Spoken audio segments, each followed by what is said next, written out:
Okay, alright. Update po tayo sa Kimpaw ka na for today. Bago natin umpisa nating update, gusto ko lamang po introduce sa inyo ang ating YouTube channel. Pasok intro.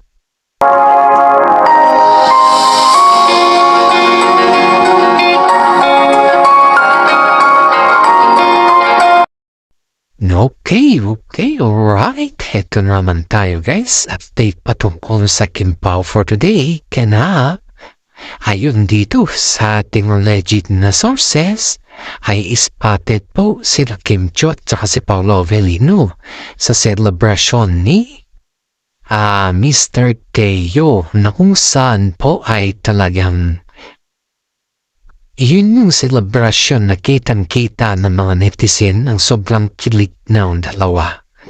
Yung as in na wala na silang pakialam sa kanilang kapitbahay or sa kanilang mga kasama. Kasi nga po, spotted yung moment of truth po nila. Ayon din dito, si Mr. Paolo daw ay nagbigay daw or di kaya ay siya daw yung nag-asikaso kay Kim Chiu sa celebration na iyon. Wow na wow! Ang sarap naman sa pakiramdam guys na si Paolo Avellino ang nag-asikaso kay Kim Chiu sa celebration na iyon. O diba? Sino ba naman ang hindi masisiyahan sa balitang yan na ihatid natin kung yung mga balitang yan ay nagbibigay naman ng saya sa mga madlang Pilipino? Very excited nga po yung mga netizen ang nakatingin daw sa kanila at yung mga bisita daw na invited dun guys ay halos yung eye of beholder daw ang Kimpaw sa kanilang mga eksena at kaganapan. Kaya sabi dito ay mas lalo daw na silang naging swift sa mata ng publiko at sa mata ng mga ilang mga celebrity na nakatingin sa kanila o mga invited dun sa celebration ni Mr. Teo po. Maging po si Ma'am Charo na Vice President or President ng ABS-CBN ay dumalo din sa celebration kasi nga po nandun ng Kimpaw na kung saan ang daming nakapatid ng Kimpaw sa ngayon guys. Ito nga yung sabi ng mga iba na kahit anong iba po mga putik sa Kimpaw ay walang kumbaga is walang panyan epekto. Dahil alam nila sa kanilang sarili na sila po ay nagtatrabaho para maging masaya yung kanilang fans at maging matagumpay yung kanilang para sa kanilang future guys. Kaya isipin nyo to guys nakipag-picture taking din si Ma'am Charo sa mga Kimpaw na kung saan po ay halos lahat ng mga nandun ay ang Kimpaw lang. Kung nakatake picture ni Ma'am Charo at biglang may ambush interview kay Kim Chiu at saka si Paolo Avellino. Sabi dito guys, ayon dito sa ating nasagap na balita ay panay iwas daw ang Kimpaw sa interview ni Paolo ni Miss Charo Santos. Charo Santos dahil alam naman natin na veterano si Charo Santos pagdating sa interview. Diba? Nakikita naman natin kung ano yung tinatawag na kalkulasyon na utak ng mga alaga ni Charo Santos dahil makikita mo dun kung ano yung sinasabi ng katotohanan or nagsasabi ba sila ng katotohanan or hindi. Kaya hindi sila makapag-deny kung ano na talaga yung status nila dun guys. Kaya nga po, ito guys tinanong sila ni Charo Santos at ang sagot nila hindi daw nakasagot si Kim Chiu at si Paolo Avellino pero may sagot sila in a private message. Yun daw yung nasagap ng ating mga balita dito guys. Kaya ang sabi daw ni Charo Santos na ipagpatuloy lang ninyo ang inyong ginagawa dahil iyan ay wala naman kang natatapakan na tao. At panigid sa lahat ay kayo naman po ay pag-success na kayo ay syempre pwede nyo naman aminin sa publiko kung ano yung kaganapan ninyo sa isa't isa. Ito na naman tayo, dadako naman tayo sa isang issue na kung saan po ay gusto ko na ibahagi sa inyo yung Instagram ni Kim Chu na kung saan po ay nag-promote po siya ng La Entra na yung Hyundai, part po yan ng Hyundai na sasakyan na kung saan po ay magkasama sila ni Paolo Avellino. Doon na nag-endorse ng Hyundai na sasakyan. Kitang-kita naman natin sa Instagram ni Kim Chu na nag-endorse po siya ng ganun na sasakyan and at the same time, kasama niya po si Paolo Avellino. Eto guys, may mga konting tampuhan pala yung dalawa bago pala nag-endorse ng sasakyan sa Hyundai kasi ayon dito sa ating balita, si Kim Chu daw kasi ay parang hindi nagpaalam kay Paolo Avellino na mauuna na siya dun sa set. Ayan, at alam naman din natin na palagi na si Paolo Avellino guys ay palagi niyang sinusundan si Kim Chu.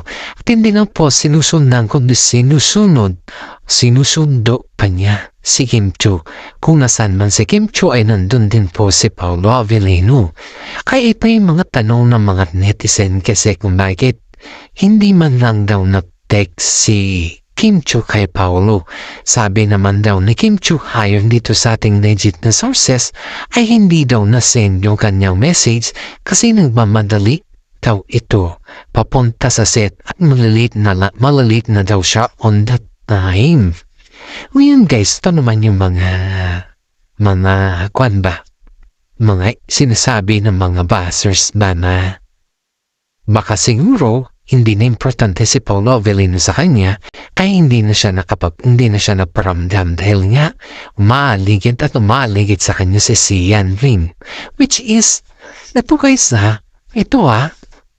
kaya parang nagkaroon ng medyo mahabang tampuan daw ito dahil nakarating na pala kay Paolo Avellino yung about kay Sian Lim na umaaligid pa rin kay Kim Chu. Kumbaga is talagang gusto niya na makipag-ayos kay Kim Chu or gusto niya na balikan ulit siya ni Kim Chu guys. Ito kasi yung sa tampuhan ng dalawa gusto niya si Ellen magkaroon ng closure kay Kim Chu pero nadala lang siguro itong si Paolo Avellino sa lahat ng mga issues ba? Dahil kung isipin mo guys,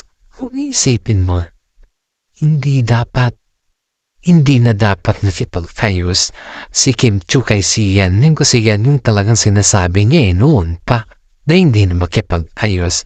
Pero dahil dito nagkaroon talaga ng konting tampuhan yung dalawa at medyo nagtagal na 3 araw daw dahil sabi daw ni Paolo na kung gusto daw niyang balikan si Sian Lim, tapusin nilang daw yung kanilang tambalan kasi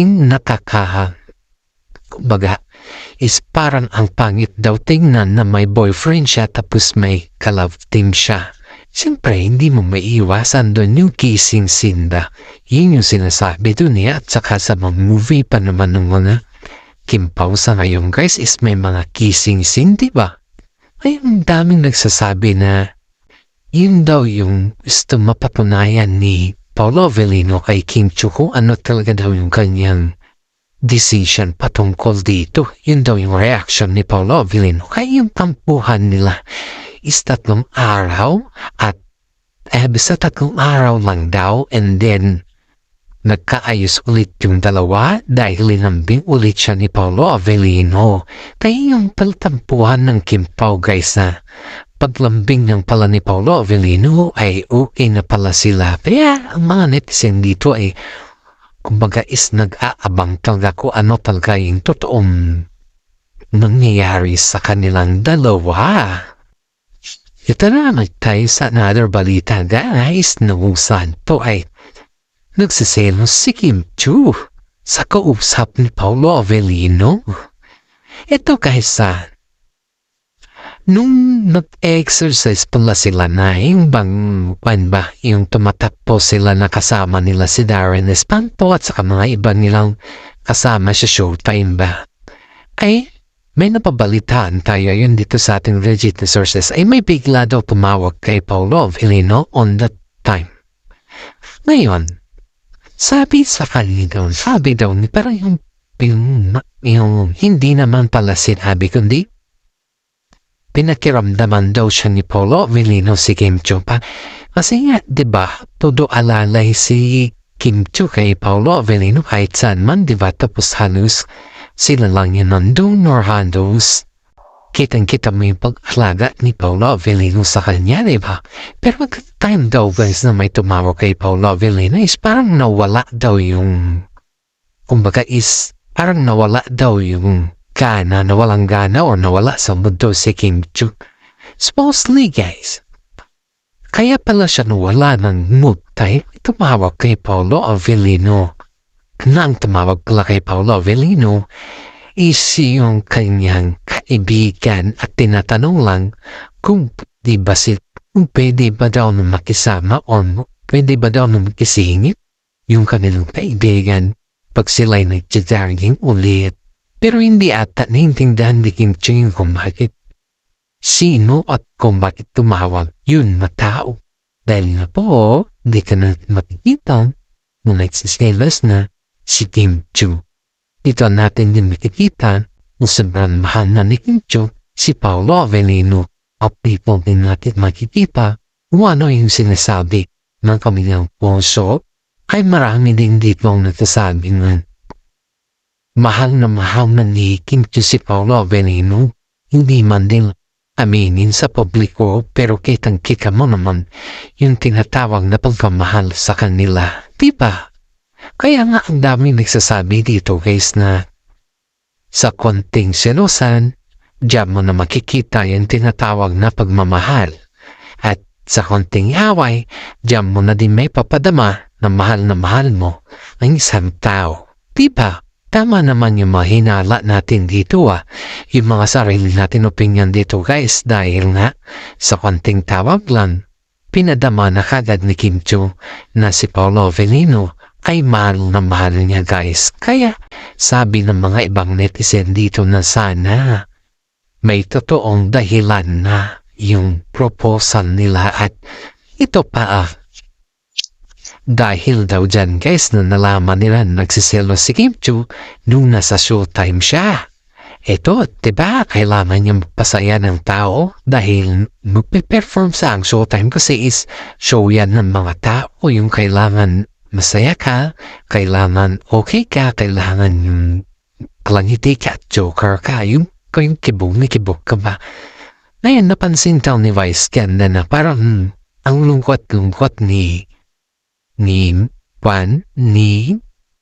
Kim Chiu sa showtime. Kaya todo bully naman ang Vice Ganda kay Kim Chiu na nag-away daw sila or may tampuan sila ni Pablo kasi nga kitang-kita mo yung facial expression ni Kim Chiu dun sa showtime.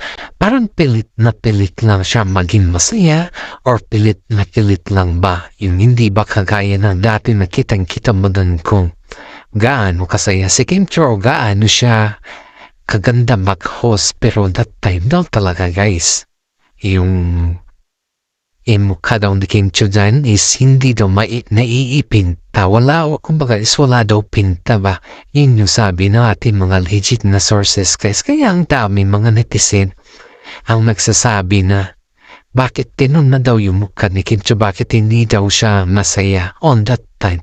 At marami din nagsasabi na hindi daw bagay kay Kim Chiu yung malungkot or yung walang saya yung mukha niya kasi mas maganda daw na masaya siya kasi ang daming napapasaya niyang tao. At ito naman si Vice Ganda. Siyempre alam naman natin si Vice Ganda na sobrang bullying taong to at saka talagang gusto niyang sabihin may tampuhan talaga yung dalawa Talagang gusto niyang paaminin yung dalawa na may something na ganun. Ayun sabi sa kanya guys is okay lang daw na nagkaroon ng tampuhan ng dalawa. Basta importante daw, masaya sila sa isa't isa. Kaya laking tuwa ng mga netizen, pinasaya po siya ni Vice Ganda. Pinasaya po siya ni Vice Ganda sa kanyang pamboboli at bumalik na naman yung yung pumalik na naman yung saya sa mukha ni Kim Chung Dat. Kaya maraan mga netizen pong nagsasabi na hindi bagay ni Kim Chu ang magkaroon ng tampuhan kay Paolo Avellino Paolo Avellino. Hindi po nila bagay magkaroon ng alitan or tampuhan para sa kanilang dalawa. Kaya sabi din ng mga iba din dito guys na mas maganda daw na wag na silang magtampo dahil ang pagtatampo kasi hindi daw yan maganda sa relasyon, kundi kaya it's not a good for relationship, it's not healthy in relationship na sabi na, which is tama naman na hindi naman pala healthy sa isang relasyon ang may mga tampuhan na medyo mahaba-haba at nadadamay natin yung mga kanilang mga trabaho. Yan po yung ating dito sa mga nasarap natin na balita guys. Kaya ito naman yung ating masasabi dito is pasalamat tayo dahil may mga matipunong tao paano nag-a-advise sa ating mga updates at alam naman din natin na hindi lang naman para sa atin to kundi para din sa ating mga viewers. Shout out po sa mga viewers natin dyan, ng mga senior citizen, na kung saan ay sila po yung #1 fans natin sa ating YouTube channel. Sa mga bashers naman dyan na walang ginawa kundi magsabi ng mga fake news sa atin, bahala po kayo. Ang importante, nag-a-update po ko sa inyo. Sa mga loyalista naman ng Kim Pao, proud ako sa inyo kasi patuloy kayong nakikinig sa ating YouTube channel. Pag-share at like naman po yung ating YouTube channel at isang malaking tulong na po ninyo yan para sa akin. Maraming salamat at God bless po sa ating lahat.